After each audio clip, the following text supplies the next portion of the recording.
Hi everyone. In this video I would like to just show you how I'm pruning the moringa trees that we have. We've got several trees around the property and they're coming out of dormancy now. So I'm wanting to cut them in order that they will send out more branches with more leaves, because it's the leaves that we use quite a lot. But yeah, I was in the middle of pruning and I just want to start sharing these things with you. So yeah, I'll show you. Just stick with me. Okay. So here we have a couple of swales, small swales, which are these trenches that collect the water when it rains and feeds into the soil. So these are the moringa trees. This first row is what I've already pruned.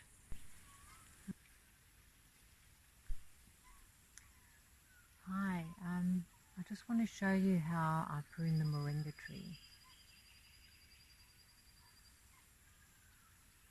So I want to bring it down quite a bit lower, but I want to keep these branches.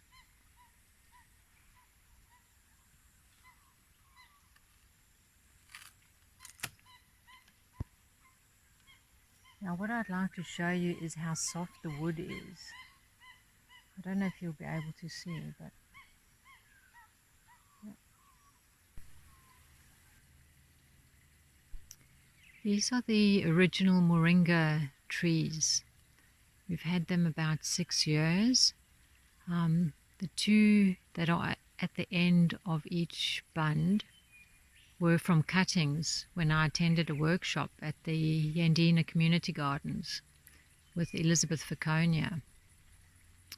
And from these two plants we've been able to propagate many more trees, and we're able to share a lot. These ones, we've got most of our seed from them, but I'm actually going to prune them quite hard and then we'll see what happens.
So let's just have a look at the where it's cut, and you can see what the wood is like. That's what I'm trying to show.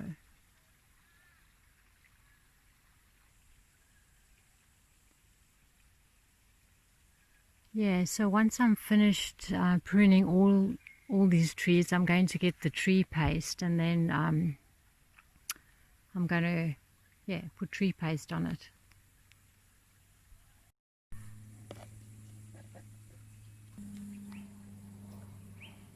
Okay, I'm going to put the Biodynamic tree paste on the cut, just to seal it and stop it from rotting.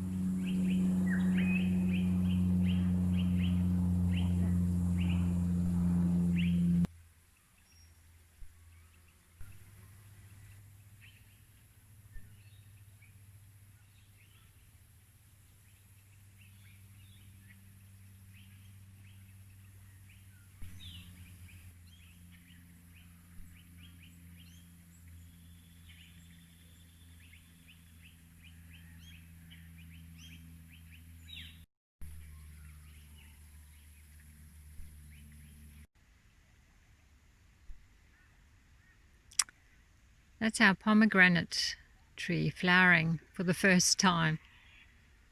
It's a few years old, this tree.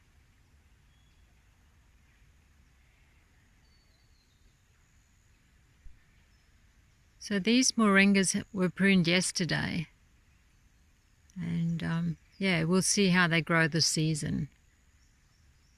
They should leaf up beautifully because we use the leaves mostly. These are the moringas on the moringa swales. And in between these two swales we've got a few moringas that have been here a long time under pretty harsh conditions.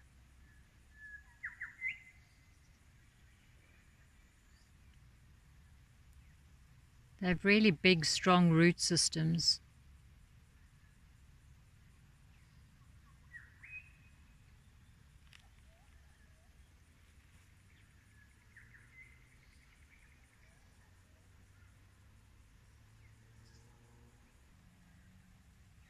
This is one that's gone through a lot. Yeah, the wallaby usually comes and munches on them, breaking the branches as it goes along. But it keeps coming back.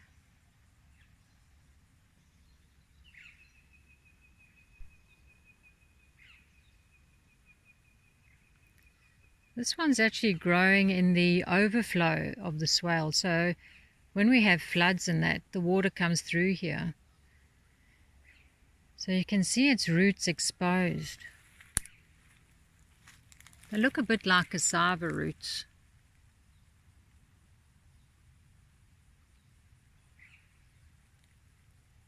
Yeah, we sometimes put things around the base to stop the animals from scratching, because we do have brush turkeys around.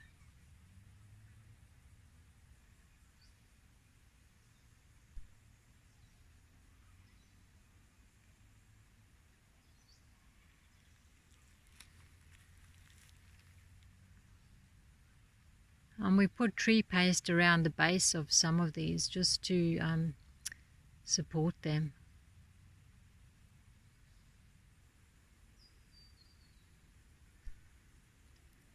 Yeah, so we've pruned them quite high because of the wallaby. So we're hoping it's going to leaf from the top there, so the wallaby won't get a handle on it. And the plant alongside, if you're wondering, that's actually popcorn cassia. It's a plant we use a lot on the property as a support plant for chop and drop, you know, just putting carbon in the soil, and also as a companion. Moringas actually like to grow alongside other plants.